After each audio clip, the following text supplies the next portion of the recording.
पंजाब केसरी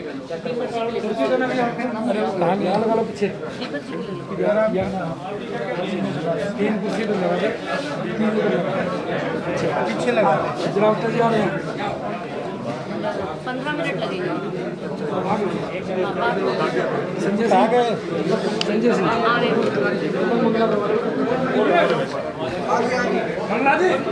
दीपक जी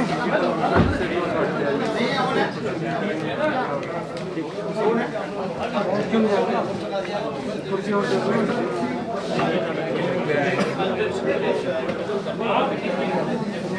चलो होगी व्यवस्था, कोई बात नहीं। इंट्रोडक्शन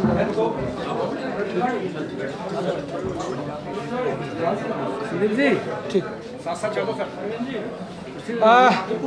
सभी पत्रकार मित्रों का अभिनंदन है। हमारे बीच में भारतीय जनता पार्टी हरियाणा के प्रदेश अध्यक्ष माननीय ओम प्रकाश धनखड़ जी आ चुके हैं। उनके साथ प्रदेश महामंत्री माननीय वेदपाल जी, प्रदेश उपाध्यक्ष जीएल शर्मा जी, गुड़गांव के प्रभारी माननीय दीपक जी, हमारे लक्ष्मण सिंह जी विधायक गुड़गांव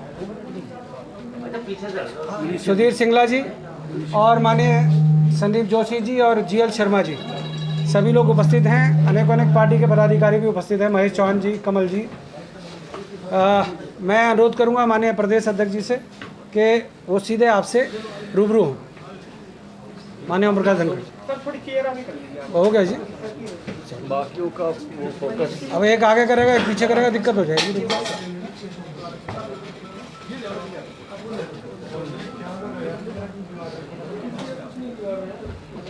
करें शुरू।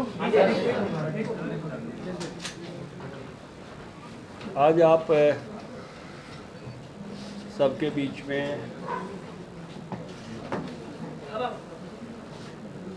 हमारी पार्टी के वरिष्ठ नेताओं के साथ विधायकगण, जिला अध्यक्ष, प्रवक्ता, महामंत्री, पार्टी के पूर्व महामंत्री, ऐसे सब वरिष्ठ लोगों के साथ आपके बीच में इस प्रेस में हूँ।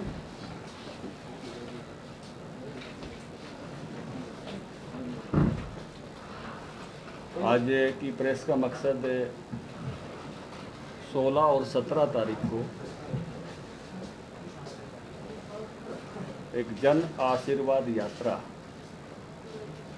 का आयोजन हमारे गुड़गांव, रेवाड़ी और महेंद्रगढ़ ज़िले में हो रहा है, उसकी जानकारी आपसे साझा करने का है। हम सबको जानकारी है कि केंद्रीय मंत्रिमंडल में फेरबदल हुए और उस फेरबदल में जो नए मंत्री आए हैं उसमें सुयोग से श्री भूपेंद्र यादव जी, जो राज्यसभा में राजस्थान से हैं लेकिन मूल निवासी अपने हरियाणा के हैं, जमालपुर गांव के, तो सभी जो नए मंत्री बने हैं उनकी अपने अपने प्रदेशों में,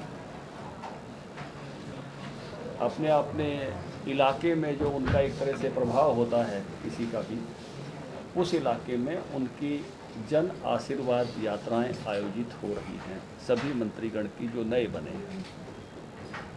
इसी कड़ी में श्री भूपेंद्र यादव जी की भी जन आशीर्वाद यात्रा आयोजित हो रही है।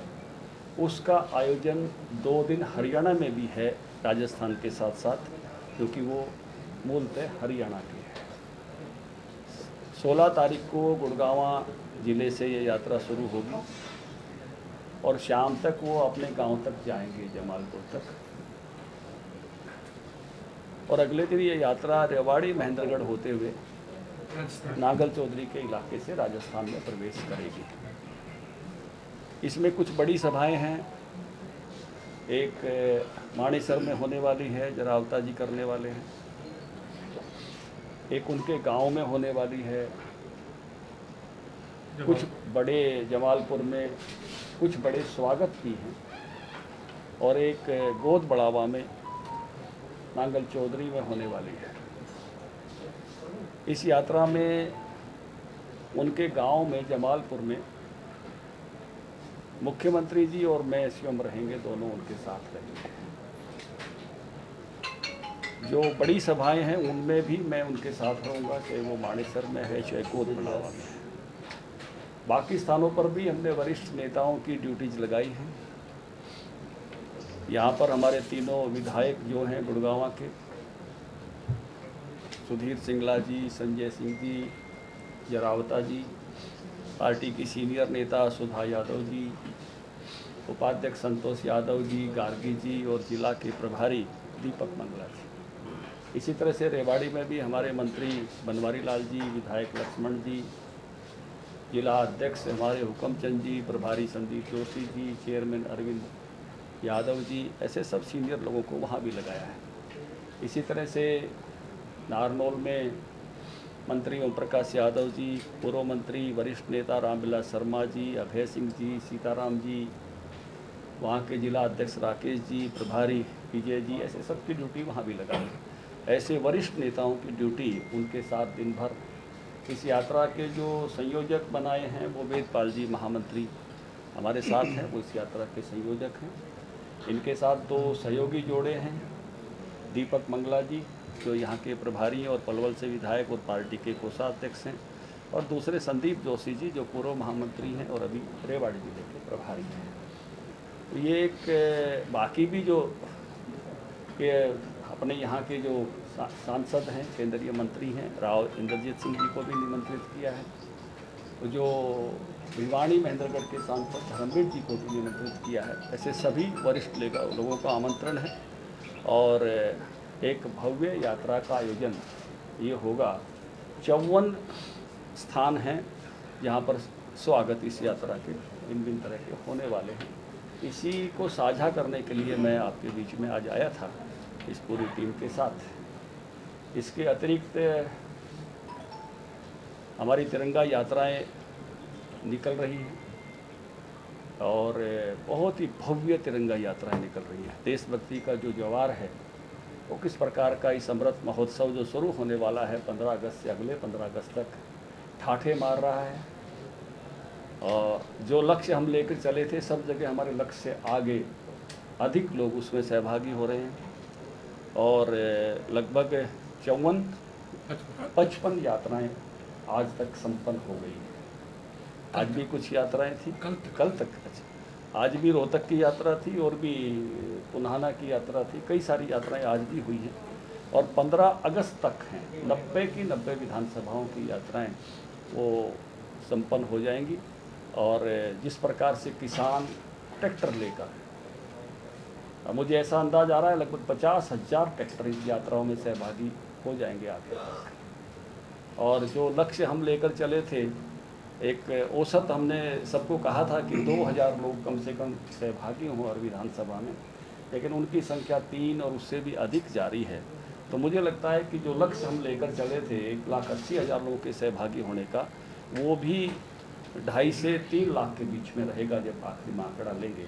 तो बहुत भव्य प्रतिसाद इस यात्रा का जो है लोगों में है। और जिस भावना के साथ कि देखिए जो मुल्क अपना इतिहास भूल जाते हैं उनको उस इतिहास से फिर से गुजरना पड़ता है।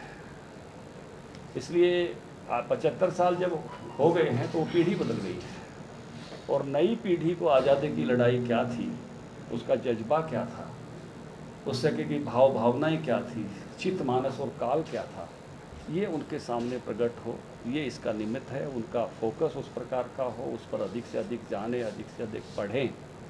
इस नाते से हमने यात्राएं संपन्न की हैं। लेकिन जो प्रतिसाद हरियाणा की जनता का मिला है उसके लिए भी मैं धन्यवाद करता हूँ, आभार करता हूँ, व्यक्त करता हूँ किसानों का, जवानों का जो सहभागी हो रहे हैं, जिन्होंने जो आयोजक हैं उन्होंने भी जो मेहनत की है उसको साधुवाद देता हूँ। एक निवेदन आपके माध्यम से मैं और करना चाहता हूँ। बहुत सारे नाम ऐसे थे आज़ादी की लड़ाई के जो पब्लिक डोमेन में नहीं आ पाए, जो बहुत उनका त्याग बहुत बड़ा था और योगदान बड़ा था, लेकिन इतिहास में वैसा नाम नहीं हुआ। ऐसी बहुत सारी छुपी हुई कथाएं रही हैं। आप लोगों के माध्यम से भी ऐसी छुपी हुई कथाएं अगर पब्लिक डोमेन में आती हैं तो हम उसका आदर करेंगे, स्वागत करेंगे, पार्टी की तरफ से उनका सम्मान करेंगे। और एक काम पंचायत मंत्री रहते हुए उस समय मैंने किया था कि ऐसे सब लोगों के नाम उनके अपने गांव में ग्राम गोरोपट में लिखे जाए। अधिकांश गांव में ग्राम गोरोपट लगे हैं और उन पर बहुत बड़ी बड़ी संख्या में शहीदों के नाम हैं।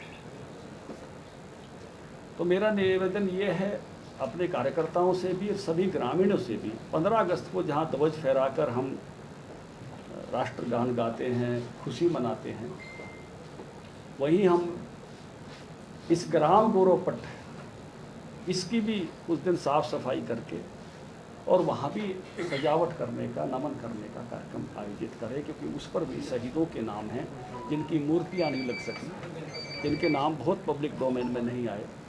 तो ऐसे सभी शहीदों को वहाँ पर जो है हमने उनके नामों को अभिव्यक्त करने का काम किया, वहाँ भी अपनी श्रद्धांजलि, भावांजलि अर्पित करें। ये भी आपके माध्यम से निवेदन करना चाहता हूँ।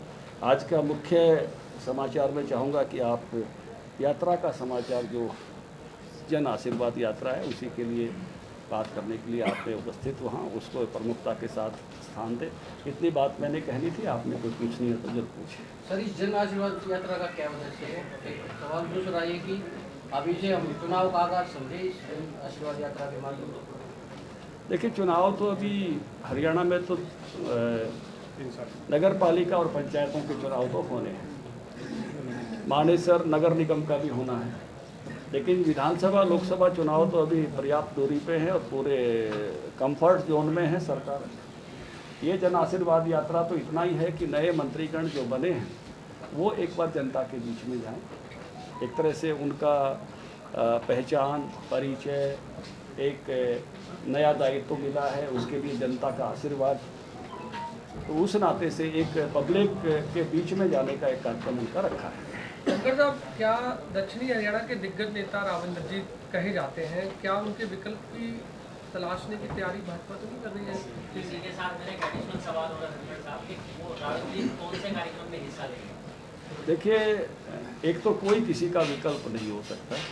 भगवान ने सबको विशेष बनाया है, सब महत्वपूर्ण हैं, सब खास हैं, और जहाँ तक मैं कहूँ कि राव साहब का अपना एक बहुत बड़ा स्थान इस सारे इलाके में है और वो राव साहब तय करेंगे उनको कहाँ कहाँ उपस्थित रहना है। मैंने स्वयं जाकर जो है और भूपेंद्र जी ने भी उनको निमंत्रित किया। धनखड़ साहब, 50,000 की ट्रैक्टर रेल यात्रा आप निकाल रहे हैं, तो इसमें क्या ट्रॉली दी जाएगी? कितने किसान आने की संभावना है? नहीं, मैंने एक जानकारी दी, जो अलग अलग विधानसभा में हमारी यात्राएं निकल रही हैं उनमें जो ट्रैक्टर शामिल हो रहे हैं उसकी जानकारी दी है दूसरे हिस्से में, कि लगभग 90 विधानसभाओं में 50,000 ट्रैक्टर जो है वो शामिल हो जाएंगे, ये बताया है। 2.5 से 3 लाख लोग शामिल होंगे, इस यात्रा में नहीं बताया। धनखड़ साहब, एक यात्रा के लिए आपने कई मंत्रियों को बताया कि उनकी ड्यूटी लगी है, इस पूरे मुख्यमंत्री को भी आपने निमंत्रण दिया है, क्या राव इंद्रजीत सिंह तक भी आपका निमंत्रण पहुंचा है? हाँ हाँ, बिल्कुल, मैंने बताया आपको, आपने सुना नहीं,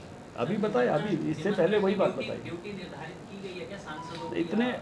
इतने बड़े लोगों के लिए सारा एरिया उनका है, तो वो जहाँ जहाँ जैसे मैंने कुछ स्थान तय किए हैं वो भी अपनी सुविधा से जो भी स्थान तय करेंगे उनको बहुत आदरपूर्वक जैसा उनका स्थान है उस हिसाब से उनको आमंत्रित किया गया है। उनका कार्यक्रम जब आ जाएगा तो मैं साझा करूंगा, जिनके कार्यक्रम मुझे आगे मैंने साझा किए। धनखड़ साहब इंद्रजीत भी मंत्री बने थे, उस समय पार्टी की तरफ से इस तरह का स्वागत की कोई तैयारी नहीं थी, इसका क्या माना जाए? सब ऐसा क्या कारण है? देखिए, ये तो पहले मंत्री जो बने थे सब, जिस समय जब सरकार बनी थी उस समय बाकी भी अपने हरियाणा से 3 मंत्री बने थे, उस समय इस प्रकार की यात्राओं का आयोजन नहीं हुआ था।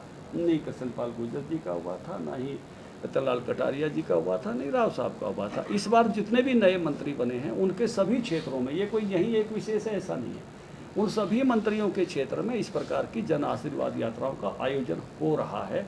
तो सब जगह हो रहा है, यहाँ भी हो रहा है। इस यात्रा का समापन कब का, इस यात्रा एक एक करके। यात्रा का समापन कब का है, इसका कब समाप्त होगी? नहीं, उसके बाद ये राजस्थान में जाने वाली है और वहाँ राजस्थान में भी इनका प्रवास कुछ समय का है। धनखड़ जी, एक तरफ आप यात्राएं निकाल रहे हैं, दूसरी तरफ कोरोना की तीसरी लहर आने की बातचीत चल रही है, तो आपको लगता है कि ठीक समय है ये यात्रा निकालने का? इस तरह कोरोना कार्यक्रम करने की तैयारी, तीसरी लहर की जो संभावना है उसकी तैयारी के लिए 16,000 वॉलंटियर हम खड़े कर रहे हैं।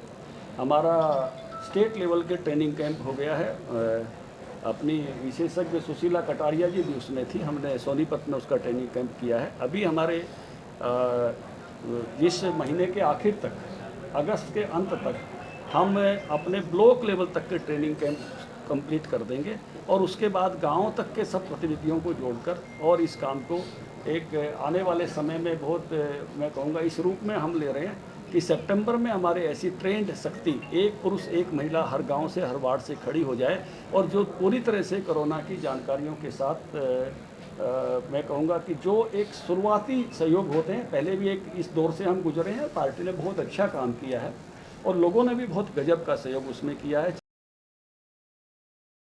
ऑक्सीजन कंसनट्रेटर सीधे अमेरिका से मंगाने हों, चाहे ब्लैक फंगस की दवा सीधी अमेरिका से मंगानी हो, 55 सेवा रसोई चलानी हो, 500 से अधिक लोगों को ये जो डोनेशन अपना क्या प्लाज्मा डोनेशन करने का काम हो, मैं कहूँगा कि हेल्पलाइन चलानी हो, काउंसलिंग लाइन चलानी हो, ऐसे सब काम बहुत ही मैं कहूँगा कि बहुत बड़े सेवा भाव के साथ किए। धनखड़ साहब, ये 3 जिले क्यों चुने गए?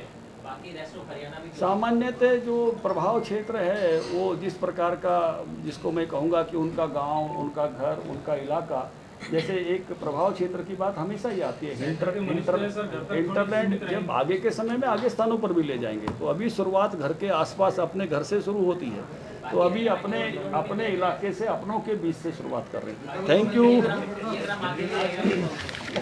ठीक है सर।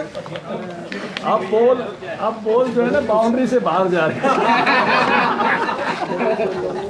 वो तो आप पहले ही चुके हो, बोल रहे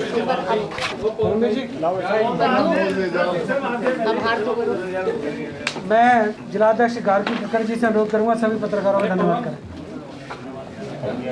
आप सभी लोग आए, आपका बहुत बहुत आभार। थोड़ी सी व्यवस्था में कमी रही, उसके लिए क्षमा चाहूँगी।